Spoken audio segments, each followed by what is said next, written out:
kahit rebook na itong Copperstone lending o yung Mocha, yung mga under ng online lending apps na ito ng Copperstone, ay still existing submitting entities ng CIC. Para sa akin, no? Parang unfair kasi wala na silang lisensya pero submitting entities pa rin ng CIC.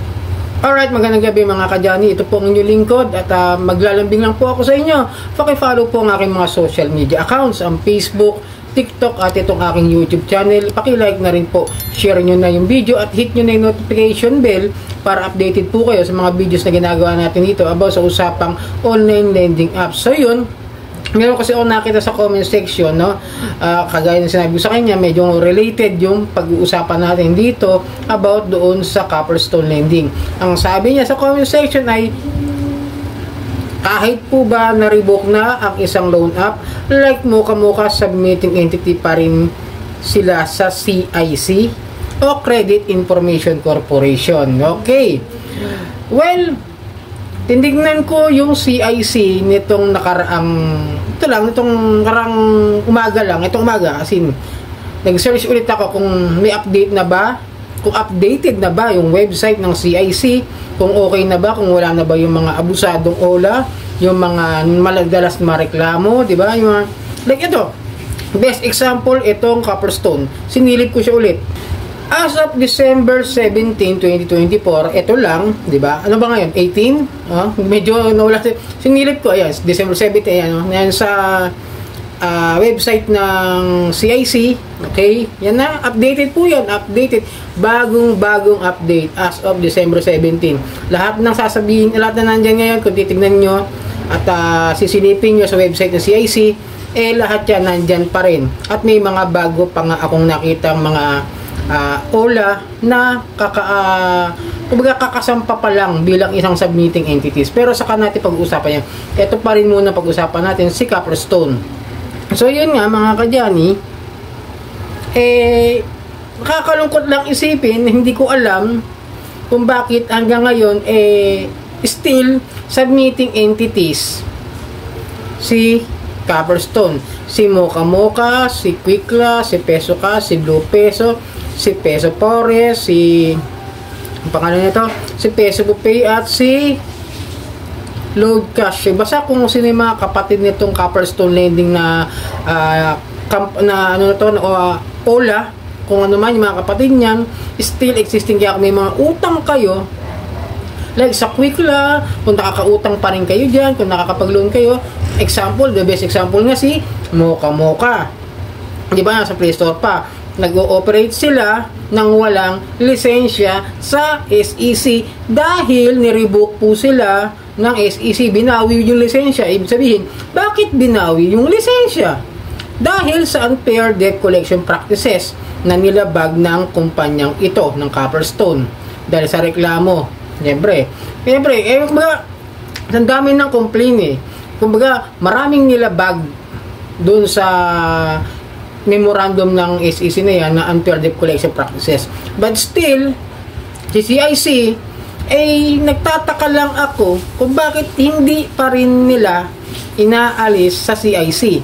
Kaya kawawa yung mga borrower na makakautang dito sa mga OLA na ito, like sa Mocha, kasi kung ikaw ay hindi pa rin nakakabayad ngayon sa kanila, kaya kanilang i-forward sa CIC para bumaba yung credit score mo. Gayong wala silang lisensya. Diba?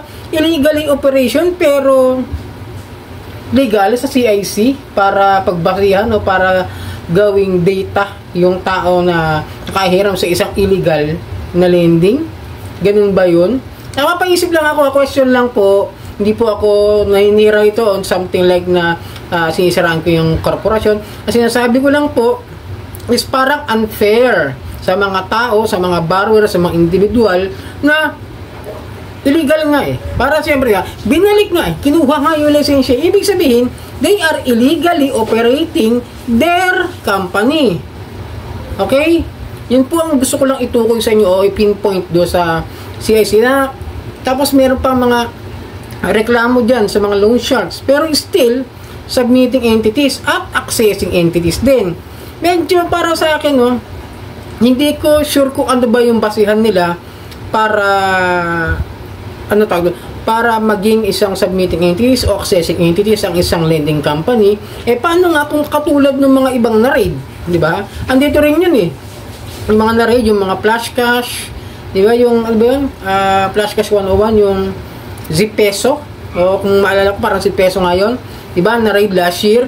Sabihin may issue, di ba dapat pinapa-report sa CIC kung may ginagawa pa rin ba o dapat inaalam din nila, ine-evaluate din. Pero syempre si CIC ay bagsakan lang naman ng mga datos ng mga taong nakahiram at hindi agad nakabayad, at yun na magiging dahilan para bumaba yung credit score. Yun lang yung nakakalungkot doon. Pero mo nakautang ka sa isang illegal na OLA, pagkatapos sisira pa yung credibility mo dahil lamang hindi ka nakabayad agad. O dahil hindi ka nakabayad dahil sa laki ng interest. Nagkapatong-patong na, tapos naharas pa yung tao, tapos sira pa yung record niya. Diba? Medyo nakakalungkot lang isipin na sana matatapos na itong taon na to, April pa na-revoke ang Copperstone, still existing submitting entities. Pwede pa rin sila mag-forward ng mga record, ng mga datos ng mga hindi nakabayad. Diba? Parang isipin nyo na lang. Parang ganito. Tapos na yung karapatan niya na magpautang at maningil, pero may karapatan sila na magbigay ng negative record ng isang tao dahil sa hindi nakabayad sa kanyang obligasyon na pagbabayad doon sa utang doon sa company. Kakalungkot lang, no? We wish sana medyo baguhin.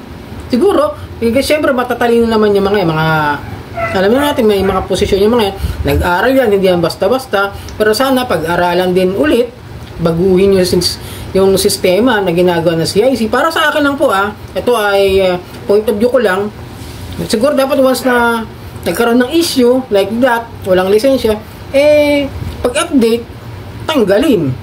Kasi masisira lang din yung credibility ng tao na ganun pala, wala pala ng lisensya, bakit nag-ooperate at bakit nandyan, di ba? Ang dami nakahiram ngayon ang dami nakakahiram dyan dahil nga still operating sa Play Store dahil hindi naman sakop ng batas natin yung Play Store, kaya wala tayong karapatan na patigilin yung basta-basta. Maliban na lang kung talagang tatambakan natin ng report, tayong mga nakautang dyan ng report dyan sa Play Store ng mga complaint at tambakan nyo hanggat maaari para ma-plug as inappropriate yung OLA.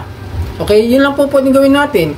Yun lang po pwedeng maging makakasalba para mawala yan sa Play Store. Pero kung sa yung sinasabi ko nga sa SEC na magkaroon siguro dapat ng departamento na pwede mag-forward at linawin sa Play Store na yan ay mga hindi magagandang apps na madali nila ma-download at hindi makakabuti doon sa mga tao na mayroong magiging problema dahil nga sa pang-aabuso at sa mga paglabag sa karapatang pantao ng mga gagamit ng lending apps na yan. Diba? Yun lang sabi ko nga kung gano'n siguro yung sistema, malamang matagal nang wala yung mga yan. Yung mga na-raid, yung mga may issue ng mga kung ano-ano, ng mga abusives, posting, debt shaming, di ba? Mga ganyong klase. Matagal na siguro nawala kung mayroong ganung klase ng departamento o ng isang ahensya na pwede mag-forward, makipag-ugnayan ng direkta sa Play Store. Pero syempre, ibang bansa iba rin yung batas nila. Iba rin yung batas dito. Pero sa karamihan ng batas, medyo same, pero hindi ganun kapareho. May same lang, pero hindi ganun kapareho. Ibig sabihin, yung mga karapatan ng mga online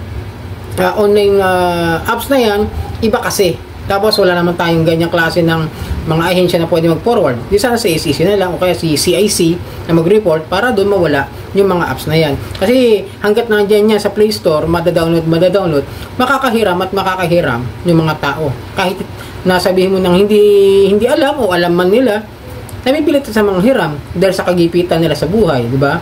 Hindi naman kasi lahat ng tao kayang i-budget o sabihin natin kaya nila agad-agad makaahon nang hindi sila nakakahiram ng pera sa ibang mga tao o sa ibang mga company na pwede nila mahiraman o malapitan in case of emergency. Okay? So sana medyo nakatulong, no? Medyo nalinawan kayo kung submitting entities pa rin ba yung revoke na OLA. So yun sana nakatulong sa inyo, at hanggang sa muli, ito ang inyong lingkod ka Johnny, at pakipollow po ang aking mga social media account ng Facebook, TikTok at itong aking YouTube channel, at hanggang sa muli, marami pong salamat. Sarang hamnida po.